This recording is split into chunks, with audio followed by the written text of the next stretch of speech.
Welcome back to English Odyssey, the podcast where you elevate your English naturally through deep, meaningful, and engaging conversations.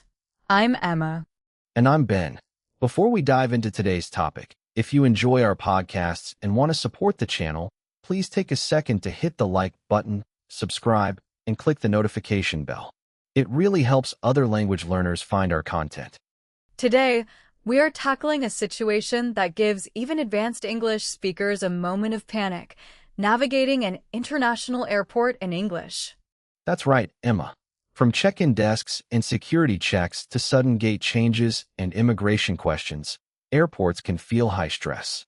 Today, we'll explore the psychology of travel anxiety, how English became the universal language of aviation, step-by-step practical phrases, common mistakes to avoid, and essential travel vocabulary.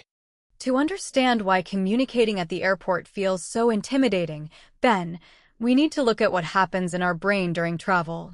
Psychologists refer to this as sensory overload. Exactly. Airports are crowded, noisy, and full of announcements in different languages and accents. Add time pressure, fear of missing a flight, and long lines, and your brain enters a mild state of fight or flight. When you are anxious, your working memory shrinks. That means understanding rapid English announcements or answering a border officer's question becomes twice as difficult as normal. That is why practicing standardized phrases before you travel is so effective. When you know expected scripts in advance, you don't need to invent sentences under stress. You rely on muscle memory. It's interesting to remember that English wasn't always the mandatory language of international aviation and airports then. That's true, Emma. In the early days of commercial aviation during the 1920s and 1930s, French was actually the dominant international language for diplomacy and travel. But after World War II, international flight traffic exploded. In 1951, the International Civil Aviation Organization, known as ICAO, officially established English as the global standard language for aviation and airport communication. Today, whether you are in Tokyo, Paris, Cairo, or Buenos Aires, airport signage, safety announcements, and official procedures are always available in English. It has truly become the global passport language. Now, let's break down the ultimate four-stage guide to navigating any international airport smoothly in English. Stage 1. The check-in desk. When you hand over your passport, you will hear questions like, "Are you checking any bags today?" Or, "Would you prefer a window or an aisle seat?" A clear response is simply, "Just one bag to check and an aisle seat, please." Stage 2. Security screening. Officers use direct, quick instructions. Phrases to expect include, take out your laptop, remove your belt and shoes, and place all liquids in a clear bag. Keep your answers short. Sure, is this tray okay? Or should I take off my jacket? Stage 3. Gate and boarding. Listen for key phrases on the loudspeaker like, "Now boarding rows 20 to 35, final call for flight 402, or "Gate change to gate B12. If you are unsure, ask a gate agent. "Is this the line for flight 104 to London?" Stage 4. Passport control and customs. Immigration officers usually ask three simple questions. What is the purpose of your visit? How long will you be staying? And where will you be staying? Answer clearly and directly. I'm here for vacation for 10 days, or I'm staying at the Central Hotel. Now, Emma, let me point out a common mistake non-native speakers make at airports, trying to be over-polite or giving overly long explanations. Yes, at security or customs, officers value speed and clarity above all else. If an immigration officer asks for the purpose of your visit, don't tell a 5-minute story about your family history. Just say holiday or business. Another nuance is handling flight delays or missed connections without panicking. Instead of getting angry, walk calmly to the airline service desk and say, "Hello, my flight was canceled. Could you please help me rebook on the next available flight?"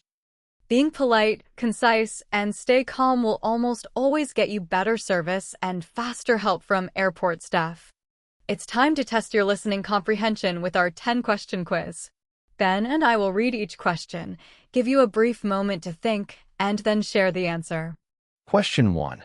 What international organization standardized English as the official language of aviation in 1951? The answer is ICAO, the International Civil Aviation Organization. Question 2. What psychological term describes the mental exhaustion caused by noisy, crowded environments like airports?